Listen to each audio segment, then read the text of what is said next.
Hello students, a very good evening to all of you. How are you? I hope आप सभी अच्छे होंगे. मैंने कल आपके साथ कुछ मैथ्स के क्वेश्चंस डिस्कस किए थे जो प्रीवियस ईयर क्वेश्चंस थे. यूटेट में लास्ट ईयर प्रीवियस ईयर पूछे गए थे. उन्हीं में से ही उसी पैटर्न पर क्वेश्चंस ऑलमोस्ट पूछे जाते हैं. मैंने कल आपको एक क्वेश्चन दिया था, दिस वन. आई होप आप लोगों ने इसे सॉल्व करने की कोशिश की होगी. तो चलिए मैं आपको डिस्कस कराती हूँ. जिनसे नहीं हुआ है वो लोग भी इसको समझते हैं कैसे करना है.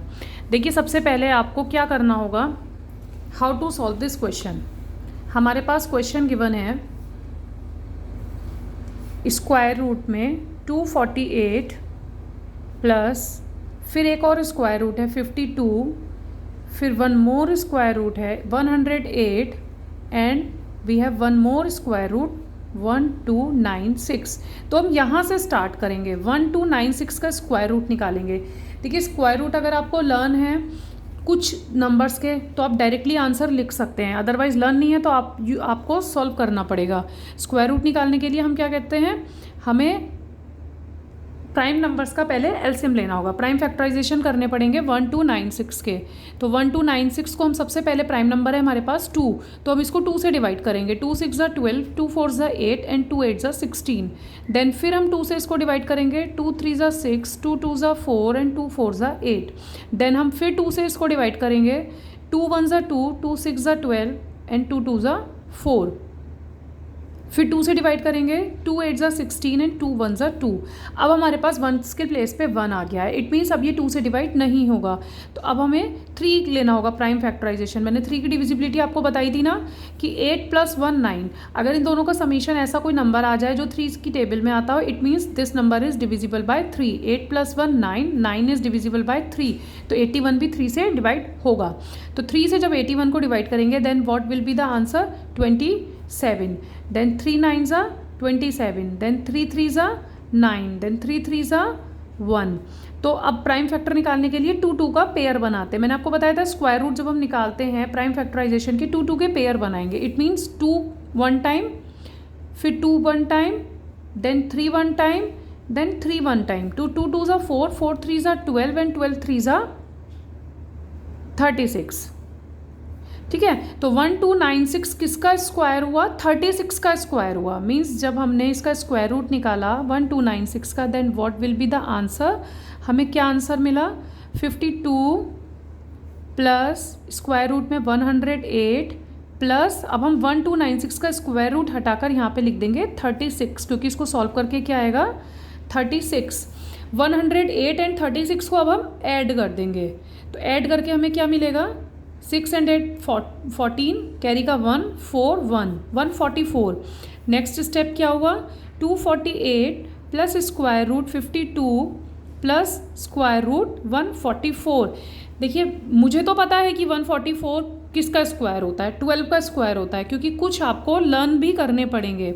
कुछ डिजिट्स आप याद कर लेंगे तो एग्ज़ाम में आपको सहूलियत हो जाएगी, आपके लिए अच्छा रहेगा. 52 प्लस 12, 144 किसका स्क्वायर होता है, 12 का. तो हम 144 के स्क्वायर रूट की प्लेस पर रख देंगे 12. अगर आपको सॉल्व करना है तो आप 144 का एलसीएम लीजिए सेम इसी मेथड से, तो आपको आंसर मिल जाएगा 12. 52 एंड 12 को अब हम ऐड कर देंगे. तो क्या मिलेगा, 248 प्लस 2 एंड 2 4 एंड 5 एंड 1 6. अब 64 किसका स्क्वायर होता है, किसकी टेबल में 2 टाइम्स आता है, 8 की टेबल में. 8 8 ज़ा 64. तो 248 प्लस अब 64 के प्लेस पे हम क्या लिख देंगे 8, क्योंकि 8 का स्क्वायर होता है 64. ऐसे ही अब 248 और 8 को जब हम ऐड करेंगे तो हमें क्या मिलेगा, 256. 256 किसका स्क्वायर होता है, 256 स्क्वायर होता है 16 का. 16 की 16 से 2 बार मल्टीप्लाई करोगे then what will be the answer, 256. तो 256 इज द स्क्वायर ऑफ 16. तो अभी हमारे पास ऑप्शंस क्या क्या थे, 14 12 16 एंड 13. तो हमें अपना आंसर मिल गया, 16 इज द आंसर. अब देखिए इसमें क्या समझ में आया आपको. फर्स्ट ऑफ ऑल आपको स्क्वायर रूट, एडिशन, एलसीएम, एक ही क्वेश्चन में आपको कई सारे मेथड्स क्लियर होंगे. अगर किसी स्टेप में आपको कोई प्रॉब्लम आती है तब आप इसको दोबारा से सॉल्व कीजिएगा या दोबारा से आप पूछ भी सकते हैं। तो ये हमारा इस क्वेश्चन का सॉल्यूशन हो गया। तो लास्ट कल के क्वेश्चन का आंसर आई होप आप सभी को मिल गया होगा, और आप ऐसे ही क्वेश्चंस की प्रैक्टिस और कीजिए, क्योंकि इस टाइप का मैं आज एक और क्वेश्चन लेकर आई हूँ जो फिर से पूछा गया है यूटेट के पेपर में। तो इट मीन्स स्क्वायर और square root and LCM is the important topics for the examination. अब आज के क्वेश्चंस हम लोग डिस्कस करते हैं। आज के क्वेश्चन, फर्स्ट क्वेश्चन है पेडागोजी का, फर्स्ट क्वेश्चन है mathematics puzzles eight primary level helps in. जो मैथमेटिक्स के पजल्स होते हैं प्राइमरी लेवल पर, वो किस चीज़ में मदद करते हैं, किस चीज़ के लिए हेल्प करते हैं। First, identifying brilliant student of the class. Class में ब्रिलियंट स्टूडेंट को आइडेंटिफाई कर पाएँ, ढूंढ पाएँ, उसमें फ़ायदा करते हैं। Second, promoting problem solving skills. Problem solving skills को प्रमोट करने के लिए हेल्प करते हैं। Testing the knowledge of students. Students की नॉलेज को टेस्ट करने के लिए हेल्प करते हैं। या फिर providing fun to students. Student को फन प्रोवाइड करने के लिए। तो सबसे पहले जो हम मैथमेटिक्स के पजल्स का यूज़ करते हैं प्राइमरी लेवल पर, तो उसके थ्रू हम चाहते हैं कि हमारे स्टूडेंट की प्रॉब्लम सॉल्विंग स्किल्स प्रमोट हो। इट मीन्स मैंने आपको जो फर्स्ट नेशनल एजुकेशन पॉलिसी की वीडियो प्रोवाइड करी थी, उसमें मैंने आपको बताया था कि 21st सेंचुरी में हमें बच्चे के अंदर 3 हैबिट्स डेवलप करनी है, CDP, creative thinking, problem solving and D for decision making. तो उससे आपको ये समझ में आया होगा कि हमें बच्चे के अंदर क्या करनी है, प्रॉब्लम स्किल को प्रमोट करना है, प्रॉब्लम सॉल्विंग स्किल को प्रमोट करना है। तो mathematics puzzles eight primary level helps in promoting problem solving skills. हमें बच्चे की प्रॉब्लम सॉल्विंग स्किल्स को प्रमोट करना है, इसलिए हम प्राइमरी लेवल पर मैथमेटिक्स के पजल्स करवाते हैं।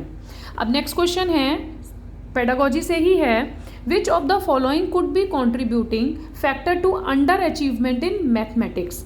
मैथमेटिक्स में ऐसे कौन से फैक्टर हैं, which of the following could be contributing factor to underachievement. मतलब कि मैथमेटिक्स में अगर हम बात करें कि ऐसा कौन सा फैक्टर है जो अंडर अचीवमेंट में आता है, जैसे कि जेंडर हुआ, सोशियो कल्चर बैकग्राउंड हुआ, नेचर ऑफ मैथमेटिक्स हुआ, या नन ऑफ दीज। अब आपको क्वेश्चन समझ में आया।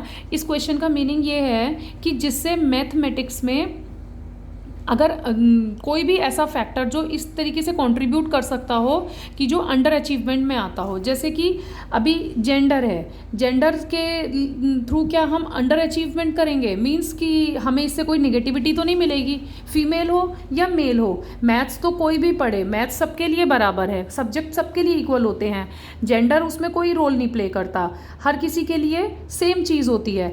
अब नेचर ऑफ मैथमेटिक्स, मैथमेटिक्स की नेचर ऐसी थोड़ी है कि किसी स्टूडेंट के लिए अच्छी, किसी स्टूडेंट्स के लिए बेकार, सबके लिए सेम होती है मैथमेटिक्स की नेचर। सोशियो कल्चर बैकग्राउंड, आपको ये जो फैक्टर है ये कंट्रीब्यूट करता है अंडर अचीवमेंट में। लाइक कई बार ऐसा होता है कुछ स्टूडेंट्स ऐसे कल्चर से बिलोंग करते हैं या ऐसी सोसाइटी से बिलोंग करते हैं जिन्हें प्रॉपर गाइडेंस नहीं मिल पाती, तो क्या होता है कि वो मैथ्स में कहीं ना कहीं वो अचीव नहीं कर पाते जो उन्हें अचीव करना चाहिए। तो जब उन्हें प्रॉपर गाइडेंस नहीं मिल पाती तो उस वजह से मैथमेटिक्स में वो अपना कंट्रीब्यूशन अच्छे से नहीं दे पाते। तो इसका आंसर क्या हो जाएगा, सोशियो कल्चरल बैकग्राउंड।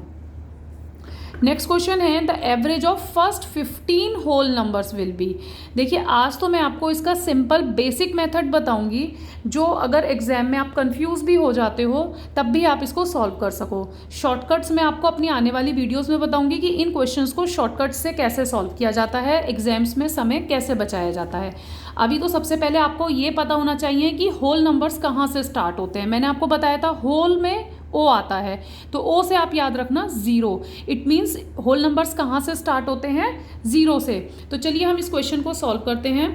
अब इस क्वेश्चन को सॉल्व करने के लिए सबसे पहले हमें क्या करना पड़ेगा, फर्स्ट 15 होल नंबर्स लेने होंगे। फर्स्ट 15 होल नंबर्स मीन्स 0 से स्टार्ट करेंगे और 15 मतलब कहाँ तक जाएगा, टिल 14 तक, मतलब 14 तक के सारे नंबर्स को हम ऐड कर देंगे।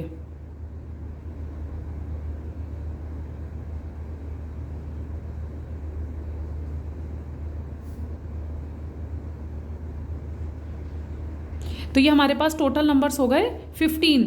एवरेज निकालने के लिए क्या करते हैं, जितने नंबर्स हमें कहे जाते हैं क्वेश्चन में उसको उतने ही नंबर से डिवाइड कर देते हैं। मतलब सारे नंबर्स का सम और डिवाइडेड बाय 15। अब आप ऐसा पूछ सकते हो कि मैम अगर इसमें फर्स्ट 90 होल नंबर्स या फर्स्ट 50 होल नंबर्स दे दिए जाते तो क्या हम सबको ऐड ही करते रहते। तो इसीलिए मैंने आपको बताया कि आज मैं आपको बेसिक रूल बताऊंगी, आने वाली वीडियोस में आपको मैथ्स के शॉर्टकट्स भी प्रोवाइड करूंगी। तो अभी जब हम इन सबको ऐड करेंगे तो हमें आंसर मिलेगा 105। 14 + 13 + 12 सबको एडिशन करके हमें मिलेगा 105 विच इज़ डिवाइडेड बाय 15। और जब हम 15 से 105 को डिवाइड करेंगे तो what will be the answer, 15 7 ज़ा 105। तो आंसर क्या हो गया हमारे पास, हमें आंसर क्या मिला 7 इज़ द आंसर। तो सिंपल बेसिक मेथड से हम इस तरीके से करते हैं। कई बार ऐसा पूछ लेते हैं कि the average of first 7 whole numbers, first 10 whole numbers या फर्स्ट 10 नेचुरल नंबर्स। अभी यहाँ पे होल नंबर्स की जगह नेचुरल नंबर्स होता तो हम 0 से स्टार्ट ना करके किससे स्टार्ट करते, 1 से। अभी होल नंबर है तो हमने किससे स्टार्ट किया, 0 से। तो ये चीज़ भी आपको ध्यान में रखनी है कि होल नंबर्स कहाँ से स्टार्ट होते हैं और नेचुरल नंबर्स कहाँ से स्टार्ट होते हैं। ओके, नेक्स्ट क्वेश्चन देखते हैं। नेक्स्ट क्वेश्चन है हमारे पास, which of the following statement is true for triangle. मैंने आपको ट्रायंगल का टॉपिक कवर करवा चुकी हूँ, तो उसी के बेस पे ये क्वेश्चन है। और ये सब क्वेश्चंस लास्ट ईयर के क्वेश्चंस हैं, मैं कुछ भी अपनी तरफ से नहीं लाई हूँ। ये सिर्फ प्रीवियस ईयर क्वेश्चंस हैं जो एग्जाम में पूछे गए हैं, इसलिए आपको इन्हें बहुत ध्यान से पढ़ना है। All the angles are always acute angles. हमेशा क्या ट्रायंगल के सारे एंगल्स एक्यूट एंगल्स होते हैं। एक्यूट एंगल्स कौन से होते हैं, जो 0 से 90 डिग्री के बीच में आते हैं। ऐसा तो नहीं है, मैंने आपको बताया ऑब्ट्यूस एंगल भी हो सकता है, राइट एंगल भी हो सकता है, ट्रायंगल किसी से भी बन सकता है, हमेशा एक्यूट एंगल से नहीं बनता। One angle is always a right angle. क्या हमेशा ट्रायंगल में एक एंगल 90 डिग्री होता है, इट्स नॉट पॉसिबल। मैंने आपको एक एग्जांपल दिया था जिसमें एक एंगल 120 डिग्री का था, एक एंगल 30 डिग्री का था और फिर एक एंगल और 30 डिग्री का था। मीन्स उसमें ऑब्ट्यूस एंगल भी था और उसमें एक्यूट एंगल भी था। तो जरूरी नहीं है कि राइट एंगल हो तभी वो ट्रायंगल बन सकता है। One angle is always an obtuse angle. क्या ट्रायंगल तभी बन सकता है जब उसमें एक ऑब्ट्यूस एंगल हो, मीन्स 90 डिग्री से बड़ा हो। ऐसा भी नहीं है, हम एक ऐसा ट्रायंगल भी तो बना सकते हैं जिसमें 60 डिग्री हो, 70 डिग्री हो, फिर उसके बाद में 180 करने के लिए 50 डिग्री हो। ठीक है, तो one angle is always an acute angle. This condition fulfil for this question means कि कोई भी आप ट्रायंगल बनाओगे तो उसमें एक एंगल एक्यूट एंगल जरूर होता है। आप कोई भी ट्रायंगल ड्रॉ करो, राइट एंगल से ड्रॉ करो, ऑब्ट्यूस एंगल से ड्रॉ करो, चाहे एक्यूट एंगल से ड्रॉ करो, लेकिन हमेशा एक ट्रायंगल को ड्रॉ करने के लिए ये स्टेटमेंट फुलफिल होती है कि one angle is always an acute angle.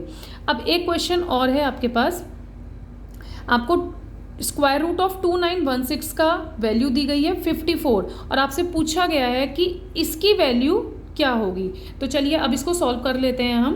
Question है हमारे पास 2916 = 54, ठीक है। और वैल्यू किसकी पूछी गई है, वैल्यू पूछी गई है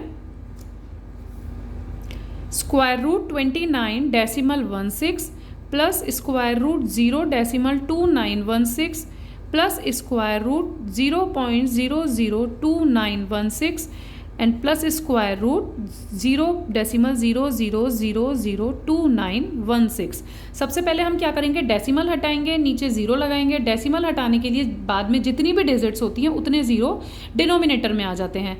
तो ऐसे ही जब हम सबके डेसिमल हटा के डिनोमिनेटर में लिखेंगे तो ये हो जाएगा 2916 डिवाइडेड बाय 100 प्लस ये क्या हो जाएगा 2916 डिवाइडेड बाय 1 के आगे कितनी जीरोज आ जाएंगी, 1 2 3 4 प्लस फिर से हम इसके जीरोज हटाएंगे तो नीचे कितनी जीरोज आ जाएंगी, 6 डिजिट है। इसका मतलब 1 2 3 4 5 6। ऐसे ही नेक्स्ट क्वेश्चन को सॉल्व करेंगे तो 2916 डिवाइडेड बाय 8 डिजिट्स हैं तो 8 जीरोज। अब जब हम 100 का स्क्वायर रूट निकालेंगे तो 100 का स्क्वायर रूट क्या आएगा, 10 किसका, 10 का स्क्वायर क्या होता है 100। तो 2916 की वैल्यू तो हमें 54 दी है तो यहाँ हो जाएगा 54 डिवाइडेड बाय 10 प्लस ऐसे ही 2916 तो इसकी वैल्यू क्या दी है 54 डिवाइडेड बाय 4 जीरो हैं तो जब हम पेयर बनाएंगे तो हमारे पास कितनी जीरोज आएंगी, 2 जीरोज प्लस 54। अब यहाँ पे 6 जीरोज हैं, फिर हम पेयर बनाएंगे तो कितनी जीरोज आएंगी, 3 जीरोज प्लस 54 डिवाइडेड बाय कितनी जीरोज हैं, 8। इट मीन्स हमारे पास कितनी जीरोज आएंगी, 4। अब जब हम इनसे इसको डिवाइड करते हैं तो क्या होता है, जितनी जीरोज होती हैं डायरेक्ट आपको डिवाइड करने की ज़रूरत नहीं है। जितनी ज़ीरोज़ होती हैं उतनी डिजिट के बाद डेसिमल लग जाता है। तो 54 डिवाइडेड बाय 5.4 प्लस यहाँ पे 2 ज़ीरो हैं तो 2 डिजिट के बाद डेसिमल लग जाएगा। It means 0.54। अब यहाँ पे 3 है, ऊपर डिजिट तो 2 है, तो हम क्या करेंगे, एक ज़ीरो ले लेंगे, 0.054 प्लस अब यहाँ पे 4 है तो यहाँ पे हमें 2 ज़ीरो लेनी पड़ेंगी, 54। अब जब हम इन सबको एडिशन करेंगे तो हमें आंसर मिलेगा 5.9994। ठीक है, यहाँ तक आपको क्वेश्चन समझ में आया? ऑप्शन में कहाँ है ये? Option C is the correct answer. तो ये जो क्वेश्चंस आज हमने डिस्कस करे हैं ये थोड़ा सा आप एक बार और दोबारा से समझिएगा और आप इस क्वेश्चन को सॉल्व करके खुद देखिएगा और ये इसके सॉल्यूशंस हैं। अगर आपको लगेगा तो दोबारा से मैं आपको दोबारा से भी इसको एक्सप्लेन कर दूंगी कहीं आपको कोई भी प्रॉब्लम आती है तो। ठीक है, तो आज के लिए हम इतना ही रखते हैं। आपको वीडियो पसंद आई हो तो शेयर कीजिएगा, लाइक कीजिएगा एंड सब्सक्राइब कीजिएगा। Thank you.